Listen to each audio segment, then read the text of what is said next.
IAS से बताते हैं, क्या हमें ये याद करने पड़ेंगे सारे आईएएस स्टैंडर्ड्स जो हैं? शेख, ये शायद आपको मुश्किल लग रहा होगा, ये कुछ मुश्किल नहीं है नहीं उसकी नहीं, मुश्किल नहीं लग रहा, लेकिन मैं पूछ रहा हूँ कि हाँ वो याद करने पड़ेंगे। यार, अच्छा, अगर याद ठीक है। रखें तो बहुत अच्छी बात है, बहुत अच्छी बात है। अच्छा अच्छा, देखें, ठीक। आपके कॉन्सेप्ट अच्छे डेवलप होंगे, ठीक है। जी जी वो जी जी। आपसे स्पेसिफिकली ये नहीं पूछेगा कि जी आप देखें, आपकी प्रैक्टिस कर करके ना till the end of course आपको ये सारे जो स्टैंडर्ड्स हैं ये आपकी फिंगर टिप्स पे होंगे। और आप पता है क्या है कि आपसे एग्जामिनर कभी भी वो आपसे स्टैंडर्ड के नंबर पे क्वेश्चन नहीं करता। क्यों? जी जी क्योंकि एग्जामिनर को पता है कि जी जो बंदा पढ़ के आया ना उसके लिए इसको आंसर करना कोई मुश्किल नहीं, ठीक है। जी जी क्योंकि इसकी जी जी। प्रैक्टिस कर करके डिस्कस कर करके ना ये स्टैंडर्ड्स वैसे ही हमारी जुबान पे आगे होंगे, ये वैसे ही हमारी फिंगर टिप्स पे होंगे। मैं यहाँ से स्टैंडर्ड जी नंबर जी बोलूंगा, आप खुद ही पहुंच जाएंगे कि सर कौन से स्टैंडर्ड की बात कर रहे हैं, ठीक है। जी, ठीक। ओके, तो लेट्स सी जी, हम जरा एक्टिविटी डिस्कस कर लेते हैं, जो एक्टिविटी हम लोग यहाँ पर छोड़ के आए। लुक एट हेयर जी। जी, क्या बताया है इसने? कहता है explain how the building will be accounted for in the financial statements of Capital Company at 31 December 2009। जी, कहता है Capital on the building which it has been using as a head office, वो इसको हेड ऑफिस के तौर पर use कर रहा था। In order to reduce cost, उसको अब कॉस्ट के लाले पड़ गए, हमारे पाकिस्तान वाले हालात हो गए होंगे उसके साथ ही। ऑन 30 जून 2009, तो डिसाइड क्या किया, it move its head office functions to one of its production centre and is now letting out its head office, ठीक है। जिस बिल्डिंग में पहले हेड ऑफिस था उसको अब रेंट आउट करने जा रहा है, ठीक है जी, बात समझ आ गई। तो देखें जी, ट्रीटमेंट कब की पूछ रहा है? ट्रीटमेंट वो पूछ रहा है 31 दिसंबर 2009, ठीक है, 31 दिसंबर 2009। तो इसका मतलब क्या हुआ कि उसने डिसीजन कब लिया? उसने डिसीजन लिया मिड ऑफ ईयर, ठीक है, साल के दरमियान में उसने अपना हेड ऑफिस। अफामिया, जो जी, गाड़ियां हैं वो सॉरी तुम एसी में क्यों डालते हो? मुझे जवाब देना तुम्हें लाजमी।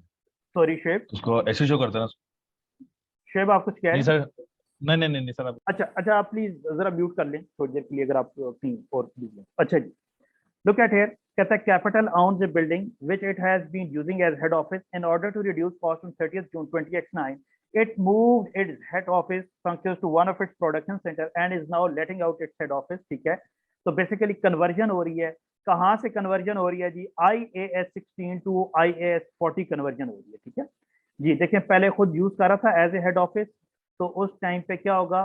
पहली प्रीवियस ट्रीटमेंट क्या है? प्रीवियस ट्रीटमेंट है IAS 16 की जी। तो नेक्स्ट ट्रीटमेंट क्या होने जा रही है जी? नेक्स्ट ट्रीटमेंट होने जा रही है IAS 40, ठीक है, and is now letting out its head office. तो ये क्या होने जा रहा है जी? ये अब होने जा रही है IAS 40, ठीक है, बात समझ आ गई। कहता है company policy is to use the fair value model for investment property, ठीक है। The building had an original cost on 1 January 20x of 250,000 and was being depreciated over 50 years. At 30th June 2009, its fair value was judged to be 350,000, ठीक है। तो देखें, conversion के time पे उसने उसकी फेयर वैल्यू ले ली, फाइन। कहता है 31 December 2009 its fair value had fallen to 320,000 जी। At the end of year उसकी जो फेयर वैल्यू है वो ड्रॉप हो गई। नाउ लुक एट इट, करना क्या है जी? पहले आए IAS 16 के अंडर ट्रीटमेंट देखें इसी साल में जी। पहला काम आप ये करेंगे कि IAS 16 के अकॉर्डिंगली 6 मंथ की डेप्रीसिएशन, 6 मंथ की डेप्रीसिएशन आपको यहाँ पे कैलकुलेट करनी पड़ेगी जी। तो लुक एट हियर जी, डेप्रीसिएशन कितनी बनती है 6 मंथ की? देखें, 50 ईयर्स उसकी यूजफुल लाइफ है, 250,000 उसकी कॉस्ट है, तो कैलकुलेट करेंगे पर ईयर डेप्रीसिएशन कैलकुलेट करें, 250 डिवाइडेड बाय 50 करें, कितना बनता है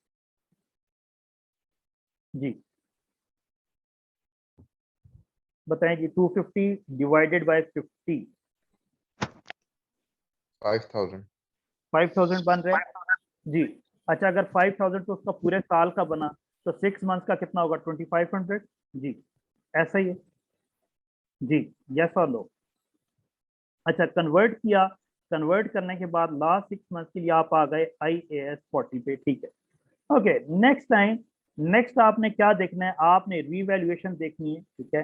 तो रीवैल्यूएशन, रीवैल्यूएशन एट कन्वर्जन, जब आप कन्वर्ट करें उस टाइम पे जी। तो लुक एट हियर जी, क्या होगा? गेन है या लॉस है, इसको देखना है।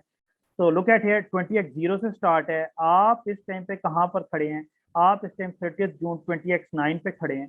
तो लुक एट हियर जी, 0, 1, 2 3 4 5 6 7 8। तो बेसिकली 8 कंप्लीट ईयर्स डेप्रिशिएट हो चुका है और 9 ईयर के 6 मंथ डेप्रिशिएट हुआ।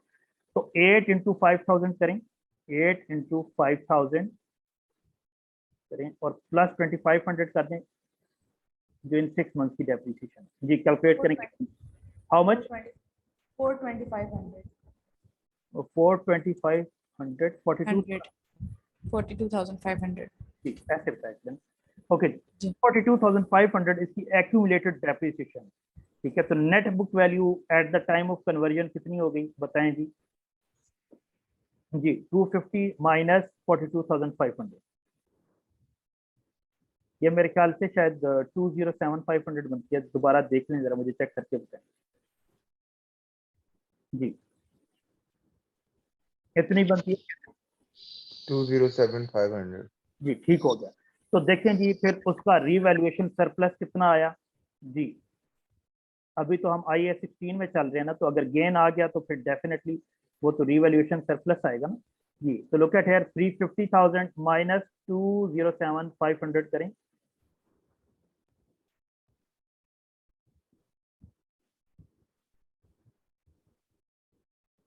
मेरे ख्याल से 142,500 बनते हैं जी। बताएं जी, इतना ही है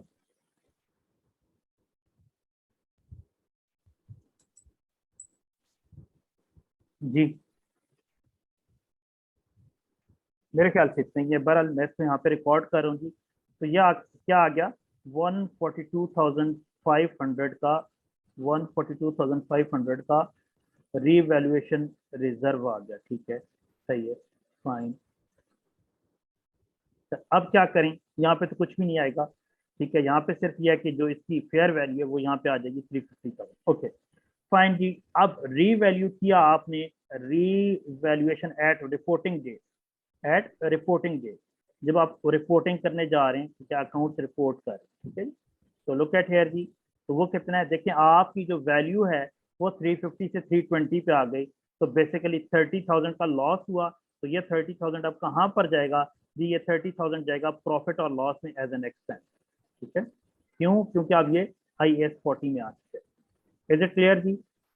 जी, यहाँ तक अगर किसी को कोई मसला है, कोई परेशानी, कोई प्रॉब्लम, तो प्लीज़ मुझे अभी बताएं ताकि उसको क्लियर किया जाए और फिर हम लोग आगे थोड़ी सी डिस्कशन और करें।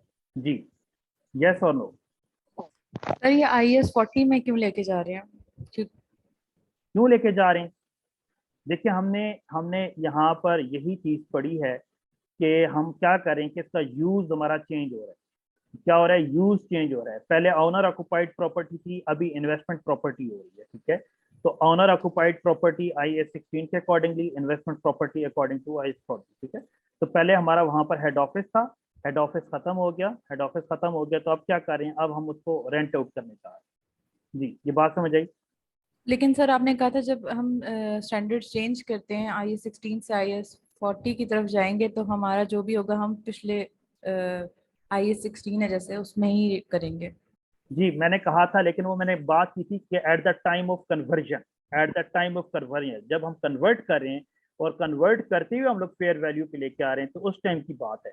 लेकिन जब अब कन्वर्ट हो गया और जब IAS 40 के अंडर उसकी ट्रीटमेंट स्टार्ट हो गई, तो अब जो भी चेंज आएगा वो अकॉर्डिंग टू IAS 40 हम लोग ट्रीट करेंगे।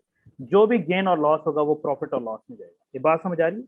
ये वो चीज मैंने बताई थी at the time of conversion. जब आप IAS 16 से IAS 40 में जा रहे हैं, तो उस टाइम पे आपने एसेट को दोबारा रीवैल्यू, किसको जी? प्रॉपर्टी को अपना रीवैल्यू करना है। तो उस रीवैल्यूएशन में जो भी गेन और लॉस आएगा तो वो उसी ट्रीटमेंट के अकॉर्डिंगली होगा जो आप पहले करते चले आ रहे हैं।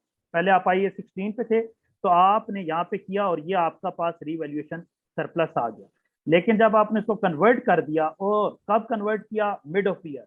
तो at the end of year दोबारा 6 महीने बाद दोबारा IAS 40 है, तो IAS 40 में वो हर साल फेयर वैल्यू पे आएगा। तो आपने दोबारा फेयर वैल्यू चेक की तो आपको 30,000 का लॉस हो गया। तो 30,000 लॉस अब IAS 40 के अंडर। पॉइंट समझ आया जी? जी सर, ठीक ओके जी, ये जरा देखें, ये हम लोगों ने नंबर ऑफ ईयर्स ठीक काउंट की, 0 1 2 3 4 5 6 7 8। ये मेरे ख्याल से 9 ईयर्स बनते हैं। ये थोड़ी सी 9 years. कैलकुलेशन में आप लोगों ने जल्दबाजी में ना करिएगा, ये 9 है बेसिकली, और अगर आप इसको देख लें तो 945 और ये 47,500 हो गया। यस, सही है। तो ये पीछे आपके पास मेरे ख्याल से बचेगा 202,500, ठीक है, 202,500। तो ये जो रीवैल्यूएशन रिजर्व बनेगा ये फिर 142 नहीं बल्कि ये 147,500 बनेगा, ठीक है जिस वन, और यहाँ पे भी ये 147,500, ठीक है। तो ये कैलकुलेशन बड़े ध्यान से करनी है, एग्जाम में वो आपको इसी तरह कंफ्यूज करेगा। नंबर ऑफ ईयर्स बड़े अच्छे तरीके से काउंट करने हैं, नंबर ऑफ मंथ बहुत अच्छे से काउंट करने हैं, ठीक है। ये मेरी तरह जरा जल्दबाजी में गलती ना करते, ठीक है जी। यहाँ तक क्लियर? कोई क्वेश्चन, कोई प्रॉब्लम जी, कोई परेशानी? No sir. ठीक है, ओके जी, मैं रिमूव कर रहा हूँ। हमारा 1 आवर ऑलमोस्ट कंप्लीट हो ही गया है। वैसे बोरिंग कॉस्ट पे हमारा ज्यादा टाइम नहीं आना था, लेकिन कल का हम लोग 1 घंटा इंशाल्लाह लगाएंगे, तो मैं आपको बोरिंग कॉस्ट भी कराऊंगा और इससे रिलेटेड जो क्वेश्चंस हैं इंशाल्लाह एग्जाम किट में उनको भी डिस्कस करेंगे। आपने यही कुछ करना है कि आज आपको कुछ ज्यादा नहीं है, जो मैंने कल आपको आर्टिकल्स दिए हैं उनको अच्छे से पढ़ें और देखें IAS 40 और IAS 16 का कंपैरिजन देखें कि कहाँ कहाँ पर इनका कंपैरिजन है, कहाँ कहाँ पर डिफरेंस आ रहा है, ठीक है। तो IAS 16 में जो हम लोगों ने कॉम्प्लिकेशंस पढ़ी, अगर वो आपको इंडिपेंडेंटली IAS 16 में से उठा कर देगा तो वहां पर आपने जो रीवैल्यूएशन में गेन और लॉस है उसका ट्रीटमेंट अच्छे से याद रखें कि लॉस हुआ तो प्रॉफिट और लॉस में, गेन हुआ तो रीवैल्यूएशन रिजर्व। लेकिन अगर लॉस के केस में ऑलरेडी रीवैल्यूएशन रिजर्व मौजूद है तो पहले उसको एलिमिनेट करेंगे, रिमेनिंग पोर्शन प्रॉफिट और लॉस स्टेटमेंट। इसी तरह अगर रीवैल्यू करते हुए आपके पास गेन आ गया तो उस गेन को रीवैल्यूएशन रिजर्व में रिकॉर्ड करने से पहले उन लॉसेस को सेट ऑफ करें जो पिछले सालों में आपको इसी एसेट के ऊपर लॉसेस आ चुके हैं, उनको सेट ऑफ करने के बाद रिमेनिंग पोर्शन रीवैल्यूएशन रिजर्व, ठीक है। एंड वन मोर थिंग कि कल मैंने आपको एक और भी चीज बताई थी, if you remember matching concept, ठीक है, कि अगर आप रीवैल्यूएशन रिजर्व से रिटेन्ड अर्निंग्स में कन्वर्ट करते हैं, लेके जाते हैं हर साल एक्सेस डेप्रिसिएशन, तो ये काम आपने तभी करना है अगर आपको एग्जामिनर क्वेश्चन में बताए, अगर एग्जामिनर आपको क्वेश्चन में बताए कि ऑर्गेनाइजेशन की ये पॉलिसी है कि वो रीवैल्यूएशन रिजर्व को रिटेन्ड अर्निंग्स में ट्रांसफर करते हैं। अगर वो ना बताए तो फिर जरूरी नहीं है ये काम करना, अगर ना बताए तो फिर ये काम करना जरूरी नहीं है। अगर उसने आपको स्पेसिफिकली बता दिया तो फिर ये जरूरी हो गया है कि आप रीवैल्यूएशन रिजर्व जो है उसको आप रिटेन्ड अर्निंग्स में ट्रांसफर करें, ठीक है। तो लेकिन जो स्टैंडर्ड है, स्टैंडर्ड यही है, जो एक्चुअल जो स्टैंडर्ड के अकॉर्डिंगली प्रैक्टिस है वो प्रैक्टिस यही है कि रीवैल्यूएशन रिजर्व को हम लोग ट्रांसफर करते हैं रिटेन्ड अर्निंग्स, ठीक है। लेकिन अगर वो आपको एग्जाम में क्वेश्चन में बता दे कि ऑर्गेनाइजेशन की पॉलिसी में ये चीज है कि रीवैल्यूएशन रिजर्व को आपने रिटेन्ड अर्निंग्स में ट्रांसफर करना है, तो फिर ये काम आपने जरूरी करना है, और अगर ना बताए तो फिर जरूरी नहीं है, लेकिन कर लें तो अच्छी बात है क्योंकि स्टैंडर्ड की प्रैक्टिस ये, ठीक है, सही है जी। तो IAS 23 borrowing cost is there, इंशाल्लाह कल इसको डिस्कस करेंगे, छोटा सा स्टैंडर्ड है, हार्डली 15-20 मिनट में हम इसको डिस्कस करेंगे, और डिस्कस करने के बाद हम लोग इंशाल्लाह इस चैप्टर के क्वेश्चंस को डिस्कस करेंगे, ठीक है जी। जी Okay sir. ओके जी, इंशाल्लाह कल मिलते हैं सेम टाइम के ऊपर, और कल इंशाल्लाह क्लास हम लोग अपनी रिज्यूम करेंगे, ठीक है। Okay sir. ओके जी, ओके जी, ओके शेब, अल्लाह हाफिज, अल्लाह हाफिज, Hafiz. अल्लाह हाफिज एवरीवन। Thank you.